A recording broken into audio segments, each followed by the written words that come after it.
Selamat siang para netizen dimanapun kita berada, salam inspirasi bagi kita semua. Ya, kemana Jokowi mau berlabuh? Kabarnya setelah dipecat oleh PDIP, Jokowi kabarnya keliling ke beberapa partai, mulai dari Partai Gerindra, Golkar, PAN dan sebagainya begitu. Dan akhir-akhir ini ketemu dengan Pak Sandi. Wah, sudah diambang kebingungan begitu kan? Ya, seorang Jokowi tidak punya kendaraan politik.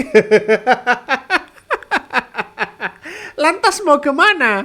Ya ini mungkin karma begitu kan ya. Karma dari PDIP terhadap Jokowi begitu. Yang kemudian seolah-olah ya banyak muncul spekulasi bahwa Jokowi ini ya mengkhianati partai PDIP.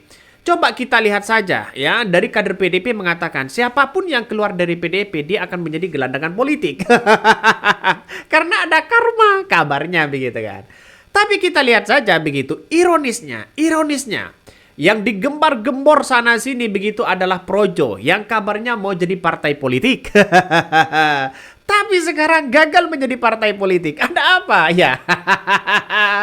Karena nanti persaingannya ini bukan soal Jokowi lagi, tapi persoalan partai begitu kan. PSI saja walaupun anaknya Jokowi yang memimpin, ya itu aja nggak masuk parlemen. Dan sekarang Jokowi diambang kebingungan. Mau kemana? Ya, akan berlabuh usai dipecat dari PDIP. Mau kemana coba? Jadi PDIP itu posisinya hari ini adalah sangat sentral, sangat kuat sekali begitu. Gampang, makanya PDIP ini bermanuver untuk bisa ya bekerja sama dengan partai-partai yang lain. Untuk bagaimana menyingkirkan seorang Jokowi di kancah politik ini. Apalagi seorang Gibran. Tidak punya partai kan mereka. Ini ngeri-ngeri sedap bos. Jadi saya kira bahwa mau kemanapun mereka Jokowi sudah tidak laku ya. Bahkan itu sudah dibongkar efeknya sudah tidak maksimal di Pilkada DKI Jakarta ya. Jelaslah pilihnya kembali ke habitatnya yang dulu ya, orang gorong-gorong atau Nusantara apa maksudnya ya. Bahkan ya ndak tahu kok tanya saya. Setelah Ridha kalah di situ begitu kan, bermanuver sana sini pada akhirnya kiok begitu. Dia jago bermain gimmick, drama ketidakpastian, bicara kerap kali bersayap dan tak pasti. Itulah gaya dan strategi politiknya. Semakin tak punya partai maka akan terus menjadi perhatian media. Itulah strategis agar dirinya terus menjadi perhatian media pemberitaan. Makanya pemuja-pemuja Jokowi itu banyak begitu kan. Jokowi didatangi konglomerat, Jokowi didatangi tamu, Jokowi sibuk didatangi ini, didatangi itu. Padahal ya secara tidak langsung efeknya sudah tidak ada. Coba yang terakhir begitu, yang terakhir ya. Kabarnya ya Pak Sandi datang kepada Jokowi ya. Mereka berdiskusi masalah soal ekonomi dan soal bagaimana partai P3 ini bisa masuk parlemen. Secara logika begitu. Kenapa? Kalau ingin bahas masalah ekonomi, kenapa dengan tidak Prabowo? Kenapa dengan tidak Airlangga atau bagaimana begitu kan? Usut punya usut, kabarnya begitu kan. Ternyata Pak Sandi ini ya menjadi salah satu begitu kan ya, calon, kabarnya dikabarkan menjadi salah satu calon ketua P3, ketua umum P3, ketum P3 begitu kan. Secara tidak langsung Pak Sandi ini minta dukungan untuk bagaimana menjadi ketum. Secara tidak langsung loh begitu kan. Ini sudah apa namanya sudah muncul nama-nama calon dari P3 kabarnya begitu kan ya, dari P3. Bahkan kita lihat saja bocorannya, coba kita lihat saja ini ya, datanya ya dan datanya yang kemudian disampaikan oleh Rumah Hurmuz ini. Bocoran 4 nama caketum ya, calon ketua umum P3 ada Sandi, Dudung ya dan Gus Ipul. Nah, kita lihat saja ternyata pertemuan dari Pak Sandi dan Jokowi kan sudah terbongkar. Bagaimana ya dirinya bisa ada dukungan menjadi ketua umum.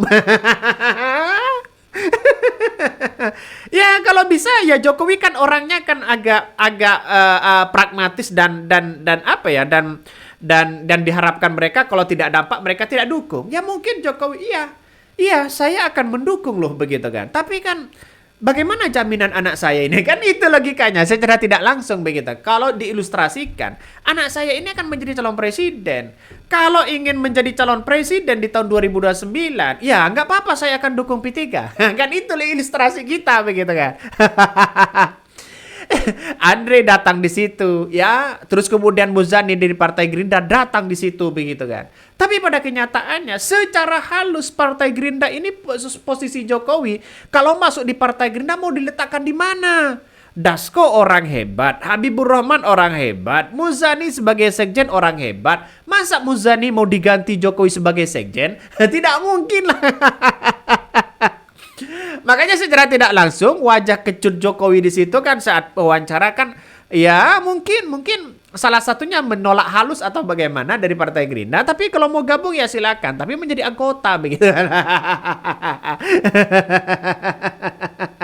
Ini ngeri-ngeri sedap bos ya. Makanya seorang Jokowi hari ini sudah tidak ada pengaruhnya sama sekali. Kecil mereka pengaruhnya sehingga banyak orang yang mengatakan ya mau kemana seorang Jokowi sekarang ini. Nah ini yang kemudian menjadi pembahasan topik hari ini begitu kan. Saya kira begini, seorang Jokowi ini ya karena ini kan ada projo, silakan ke projo saja begitu. Ya kenapa? Karena projo ini salah satu yang menjadi indikator kekuatan untuk bagaimana Jokowi langgeng. Tapi hitung-hitungannya sekarang ini Jokowi dan projo ingin menyelamatkan sendiri-sendiri. Ya kenapa? Ya Budi Ari sudah menjadi menteri. Ngapain kita harus memikirkan Jokowi? Pikirkan Prabowo aja begitu. Bagaimana dirinya nanti menjadi menteri lagi kan begitu. Bagaimana dirinya tidak dipecat itu aja. Jadi ini agak aneh di situ. Makanya Jokowi ini sudah mulai kelang kabut ya. Seorang Jokowi sudah mulai sudah mulai mereka dirinya sudah mulai diambang kebingungan dan itu fakta apa yang disampaikan oleh kader-kader PDP. Kalau keluar dari PDP secara tidak hormat, mereka ada karma loh dari Ibu Megawati ya. Ya karena walaupun tidak ada karma, secara realistis etika itu sangat penting begitu kan. Moralitas itu sangat penting untuk membangun kader-kader partai begitu. Sehingga bukan keluar masuk. Artinya apa? Dia punya sejarah loncat sana loncat sini. Ya kabarnya walaupun ada komunikasi dengan Golkar tapi kan belum masuk begitu kan. Apa yang ia minta? Strategi apa? Kan itu logikanya. Jangan mempreteli ini semua. Coba kita baca ya. Bahkan ya Joko Widodo atau Jokowi ya 7 tahun ya jadi wali kota Solo dan 2 tahun jadi gubernur ya 3 tahun maaf ya. Jakarta 10 tahun ya jadi presiden. Namun jelang Pilpres 2004 hubungan Jokowi dan PDP meradang. Jokowi bermanuver untuk memajukan anak sulungnya Gibran Rakabuming Raka menjadi ya salah satu pendamping dari Prabowo. Sementara itu PDP mengusung Ganjar Pranowo dan Mahfud MD dan kemenangan diraih Prabowo dan Gibran. Dan pada akhirnya apa yang terjadi? Sampai hari ini masih ada nuansa-nuansa ya bertolak belakang antara Jokowi dengan PDP. Kenapa? Ya gimana tidak sakit ya. Sudah mulai dari awal dari nol mereka. Seorang Jokowi dirawat oleh PDIP, keluarganya minta ini dituruti, keluarganya minta ini dituruti, calon ini, calon itu dituruti begitu kan. Malah memakan tuannya. Jadi saya kira bahwa strategi-strategi politik ini yang kemudian dilakukan oleh Jokowi itu bukan strategi kebangsaan dalam artian bahwa membangun bekerja sama dengan bersama-sama untuk membangun bangsa. Tapi soal dirinya, ambisi itu pasti ada dalam tubuh manusia. Nah ambisi itulah yang harus kita buang. Ambisi kekuasaan menjadi 1 periode, 2 periode, 3 periode. Dan inilah yang kita lihat hari ini. Maka janganlah kita sebagai pemimpin, janganlah kita rakus ya. Lihatlah contoh presiden-presiden sebelumnya. Pak SBY mereka santai-santai aja. Walaupun mereka mendukung Partai Demokrat, mendukung anaknya. Tapi tidak pernah cawi-cawi masalah soal kayak begituan. Ya, mulai dari Ibu Megawati mungkin hanya cawi-cawi pada partainya. Ya, terus kemudian ya kayak Abdurrahman Wahid di situ biasa-biasa aja kok begitu kan, tidak terlalu mengintervensi sana sini.